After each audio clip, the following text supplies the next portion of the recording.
তারা খুব ডেঞ্জারাস খেলা খেলতেছে। তো মৌলভী সাহেবরার কাম না। মৌলভী সাহেব তো একসময় কইছে মাইক বাজাইলে বাজায় বিয়া করলে বেদাত হবে, শুদ্ধ বউ, ইংরেজি শিখ, কত কিছু। মৌলভী সাহেবরার কথা শুনে কি সব হইছে পৃথিবীতে? অবশ্যই। খালি এটা বলছে নাকি? কি না বলছে? রেডু কে শুনে? রেডু ভাঙ্গিয়া ফেলানি লাগবো। চন্দ্রে মানুষ গেছে, আমারে আইসে মৌলবীরা মারতে আইছে। আমরা যখন আনন্দ করতেছি, চন্দ্রে মানুষ গেছে 1969 সনে। হ্যাঁ, জুলাই মাসে চন্দ্রে মানুষ গেছে 20 জুলাই। ওই আমস্ট্রংরা, নীল আমস্ট্রংরা গেছে। মৌলবীরা মিছিল বাইর করছে যে এটা তারা বিশ্বাস করার কাফেরের বাচ্চা এবং এদেরকে খুন করতে হবে, রামদাও লইয়া বাড়িয়েছে।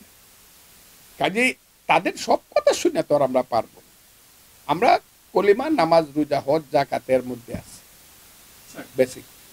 এখানে সবচেয়ে বড়ভাবে আমি দেখতেছি, এই দেশে আপনি যত কথাই বলেন, এই দেশে মানুষের মধ্যে সবচেয়ে বড় সম্মানের জায়গা হইল মাজার। হযরত শাহজালালের মাজার, শাহপরানের মাজার, শাহ সুলতানের মাজার, ওই যে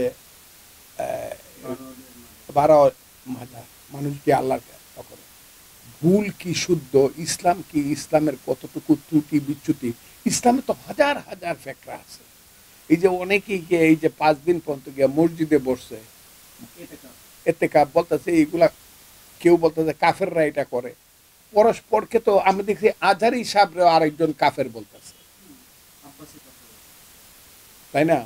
আপনি বুঝে দেখেন এদের মধ্যে কত ফেক। এইসব ফেকরা লইয়া সমস্ত মাজারগুলা ভাঙ্গে দিয়া সুফিবাদের উপরে সমস্ত আক্রমণগুলা করিয়া এই দেশের মানুষকে, ওই যে শুনো হে মানুষ ভাই, সবার উপরে মানুষ সত্য, তার উপরে নাই।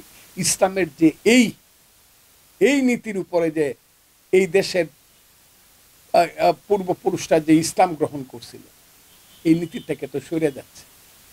কাজে আমি মনে করি এই দেশে সবাই মিলে বসে একটা ইলেকশন করা দরকার। এর বাইরে এটার কোনো সমাধান নাই। ছেলেরা আমাকে বকতে পারে, আমি ছেলেদের সাথে কোনো কথা বলি না, তো ছেলেদের ব্যাপারেও কোনো কথা বলি না। ছেলেরাও এক সময় বুঝবে তারা কাজটা ভালো করতেছে। আলেম উলামারা সবাই একমত হয়ে আমাদেরকে যদি ইসলামের পথে চালায় তাইলে ভালো, কিন্তু এটা কোনোদিন চলবে না। কতগুলা ব্যাপারে, ফান্ডামেন্টাল ব্যাপারে আমরা একমত।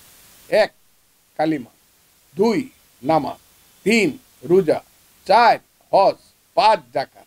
এটার ব্যাপারে, ফান্ডামেন্টালের ব্যাপারে এক থাকলে অনেকেই, কেউ মাজারে যাব, কেউ ওই যেটার কি কয় যে টঙ্গী ইস্তেমায় যাব, কেউ আবার বনে জঙ্গলে যাইব, কেউ আবার একদম শরীয়তের মধ্যে দিয়ে নামাজ রোজার মধ্যে দায়েম থাকবো। হোক, আল্লাহ কারে কিভাবে, হ্যাঁ, কোথায় রাখবে, আল্লাহকে কে কিভাবে খুশি করতে পারবে, এটা তো মৌলভী সাহেবের কাম না। তো এটা